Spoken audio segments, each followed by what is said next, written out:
Hi guys, Jimmy here. Welcome back to my channel. So it's day 6 of my 31 days of Halloween and what this film means to me. And we're going right back to the early 90s. No, I'm not talking about the original Texas Chainsaw Massacre, which had an amazing edition done from Second Sight recently, which had a lovely book. It's got a nice digipack in there.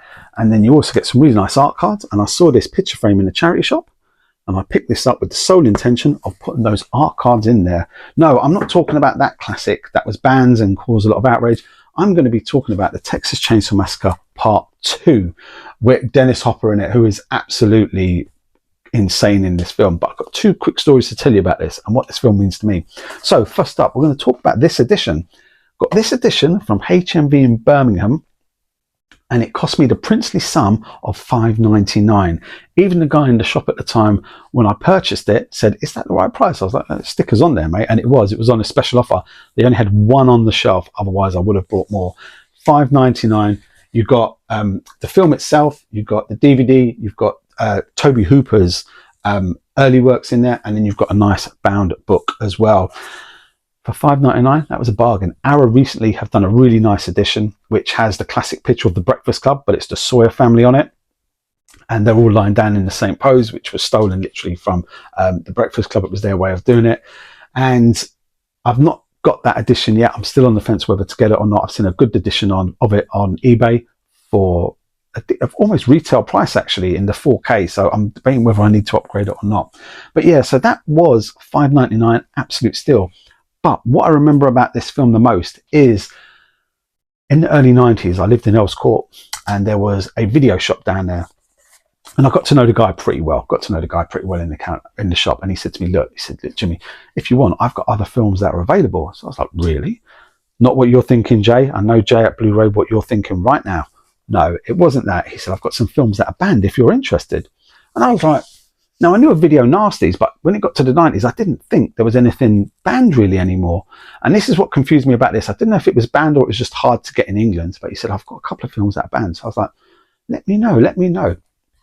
So the first film he took out was Cannibal Apocalypse with John Saxon in it. And I was like, "I haven't heard of that film." I said, "So I'm not sure about it or not." And he went, "Well, don't worry about that." He said, "Have you heard of Texas Chainsaw Massacre?" And I was like, "Yeah, of course." And he went, "Well, I've got part 2. And I was like, "Hold on, they made a sequel to it?" And he went, "Yeah, they've made a sequel to it, and I've got an edition here. I've got a copy of it here. Do you want to buy it?" So I was like, "All right, how much is it?" And he said, £15. So I was like, "I'll have it, 15 quid. So I remember the original, but I didn't know there was a part 2. And he went, yeah, you can't get it at the moment. So that's why I was thinking, was it banned or not? Or it was just hard to get. So he said to me, "It's £15. So I was like, "Pardon me." He said, "Yeah, it's 15 quid. So I was like, "Yeah, do you know what? I'll have it, £15, no problem at all." It was in the afternoon. I remember this because I remember feeling very proud of myself that was the first bootleg edition I ever bought of anything. There was no, the pirating was hard to come across back then, but this was the first one that I'd actually paid my hard-earned cash for and got it. And I was like, yes, I've got a pirate copy of something, which I then proceeded to tell everybody I worked about for about a week until they got fed up with it. Went back to my flat in Earls Court and I had this. It was a Victorian house, and the windows must have been about 3 meters tall on this house. On this flat, it was about 3 meters tall, and we had the landlord put in these great thick curtains. And when you drew the curtains, it was like nighttime. And I remember being on my own, putting the VHS in the machine, and I pressed play. And as I said, Dennis Hopper is just mad in it. He does the scene with the 2 chainsaws, and it's just crazy.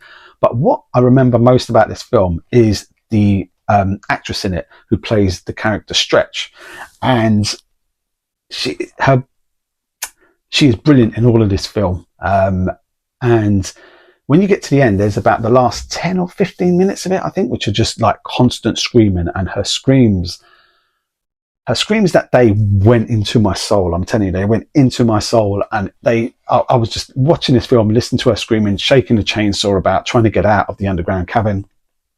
And it was just, her screams were like just so loud. And I had a Toshiba TV that had 2 external speakers that were done by a little telephone wire. And it was just mad listening to it. And I remember watching the film, finishing the film, I opened up the curtains and the light just hit me. And I was like, bloody hell's bells. So it's about 5 o'clock and I had to go and meet my wife. So I've gone out onto the Earls Court Road, which is a busy road. If you know London, the Earls Court Road is mad busy. And I remember stepping outside, and all I could hear in my ears was her screaming. So I stepped out onto the road, and I was like, bloody hells, bells, what is going on? And all I could hear was her screaming in my ear still. I had to go back into the house, sit down for a minute, and just like, what is going on? What is going on? And that was the first time that, and I thought to myself, bloody hell, I might not be able to go out because I'm just literally hearing her screaming in my ears. Lo and behold, after about 10 minutes, I got myself together and I went out. I met my wife and she said, what's wrong with you? And I went, oh, I just watched a mad film, I said. And she went, you look like a zombie. And I said, no, I was watching a film in the pitch black in the afternoon, and then I opened up the curtains and it was all bright. And I said, it's just messing with me. But it's her screams that stay with me even to this day. So when I watch it with fond memories because I remember the effect it had on me when I went out into the sunlight. Anyway, guys, that was my vlog for today. Any questions, let me know. Thanks for watching. Stay safe, and I'll see you real soon on day 7 of my 31 days of Halloween. Take care, guys. Look after yourselves.